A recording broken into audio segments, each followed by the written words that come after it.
धनतेरस, रूप चौदस, दीपावली, पड़वा और दूज, ये 5 दिन तक दीपावली महापर्व चलता है। दीपावली महापर्व में हम क्या कर सकते हैं?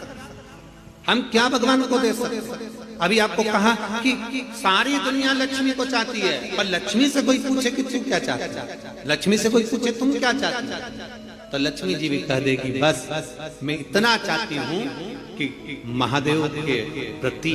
भगवान के चरणों के प्रति आपका विश्वास जहाँ पर बढ़ा, आपका विश्वास जहाँ प्रबल हुआ, लक्ष्मी जी कहती है वहां पर मैं हमेशा खड़ी हूँ और तुम्हारे घर में हर पल में। पूजन का विधान बताते हुए स्वयं शास्त्र वर्णन करता है हमारे यहाँ। धनतेरस के दिन की जो पूजन है, उस धनतेरस के दिन की पूजन में आप अपने घर में जितनी भी, अब लक्ष्मी की पूजन जब आप करें, दीपावली की पूजन करें, उसमें मुहूर्त देखिए, मनाना, मुहूर्त पूछिए, मनाना। कोई मुहूर्त लिखा हुआ है उसका स्मरण करें। धनतेरस की पूजन करने में, रूप चौदस की पूजन करने में, पड़वा की पूजन करने में, दूज की पूजन करने में आपको मुहूर्त की जरूरत नहीं। आप तो प्रदोष काल, शाम का जो प्रदोष काल का समय होता है, उस समय पर बड़े प्रेम के साथ में, आनंद के साथ में, एक सुंदर आनंद से, अगर घर में मार्बल या कोटा फर्श वगैरह लगा हो तो कपड़े से ही पोंछ लो, और अगर कच्चा मकान हो तो गोबर से थोड़ा सा लीप कर सुंदर आनंद के साथ में, भगवान का जहाँ मंदिर, देवालय, शिवालय है, बड़े आनंद से आपके घर में जो पूजन का जगह है, उस पूजन के जगह पर थोड़ा सा लीप कर या कपड़ा फेर कर वह आनंद के साथ एक सुंदर चौक पूर लीजिए, और चौक पूर कर उसमें थोड़ा सा चावल दाना या गेहूं का दाना रखकर उस पर एक चौरंग, चौकी, पाटा, जो भी आप रख सकते हो उस पर रखकर एक सुंदर वस्त्र बिछाकर एक सुंदर सी थाली में स्वस्तिक, कंकु के रोली का एक स्वस्तिक बनाइए, बनाकर उसको थाली के ऊपर, उसको पाटे के ऊपर जो कपड़ा बिछा है उसके ऊपर रख दीजिए। रखकर घर में कोई चांदी का सिक्का हो, चांदी का सिक्का ना हो, चांदी का कॉइन ना हो, तो अपना जो कॉइन आता है, 1 का सिक्का, 2 का सिक्का, जो भी कॉइन आता है वो रख दीजिए। और रखकर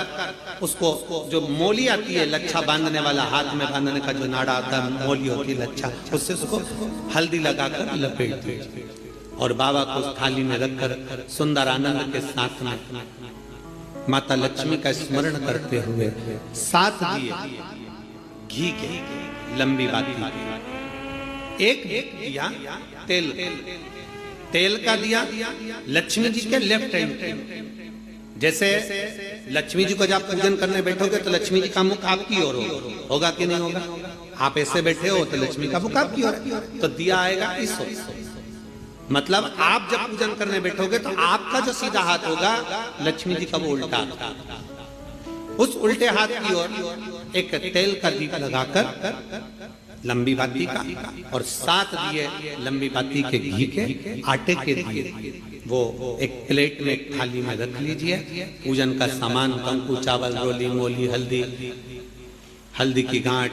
अमरवेल, कमलगट्टा, खड़ा धना, गुड़, ये सब सामग्री रखकर, कुछ भोग लगाने की सामग्री, कुछ धूप बत्ती आदि, इत्र आदि सामग्रियां रखकर, पुष्प आदि रखकर, जो क्वाइन तुमने रखा है, सिक्का तुमने रखा है, 7 दिए सीधे हाथ पर लक्ष्मी, 7 दिए जो तुमने आटे के बनाए हैं उसमें लंबी बत्ती कर सीधे हाथ पर जलाएं। उल्टे हाथ पर तेल का दिया जलाकर पूजन की थाली में जो सामग्री रखी है जल का छींटा देकर, बड़े प्रेम के साथ वस्त्र समर्पित कर और रोली, चंदन, मोली, हल्दी जो भी है, मेहंदी आदि सब सामग्री समर्पित कर 5 कमरबेल के टुकड़े, 7 कमलगट्टा, 5 अमरबेल के टुकड़े, 7 कमलगट्टा, 5 हल्दी की गठान, ये सब अपने हाथों में लेकर माँ लक्ष्मी से प्रार्थना कर कुबेरेश्वर महादेव से विनती कर शिव की आराधना कर नारायण की आराधना कर दामोदर भगवान की आराधना कर माँ लक्ष्मी की आराधना कर दोनों हाथों से समर्पित कर कंकु रौली उस सिक्के के ऊपर धीरे धीरे कर कर डाली, हल्दी धीरे धीरे कर कर उस पर डाली, और जो 7 दिए आप भोग लगाने के बाद, प्रसाद रखने के बाद में, फिर जब 7 दिए जो तुमने थाली में लिए हैं, प्लेट में लिए हैं, उससे माता लक्ष्मी की आरती करिए। कुबेरेश्वर महादेव का स्मरण कर कर आरती करिए। आरती रख दो, पर आरती को लेना नहीं, आरती भगवान की, भगवान को समझ। आरती झोली पसार कर माता लक्ष्मी से प्रार्थना करिए, माँ मैंने कुबेरेश्वर बाबा से विनय करी है, मैंने कुबेर भंडारी से विनय करी है, माँ आप नारायण के साथ, कुबेर के साथ, रिद्धि सिद्धि के साथ, गणेश जी महाराज के साथ आप मेरे घर में पधारो, मेरे घर आप आइए, आपका निवास बनाइए, आप रुकिए। माँ हमें बहुत सारे अवगुण, हे लक्ष्मी माता, हे नारायण, हे शंकर, हे उघड़दानी, हे गणेश जी महाराज, हे रिद्धि सिद्धि, हे कुबेर, हमें बहुत अवगुण है। हे माँ हमने सुना है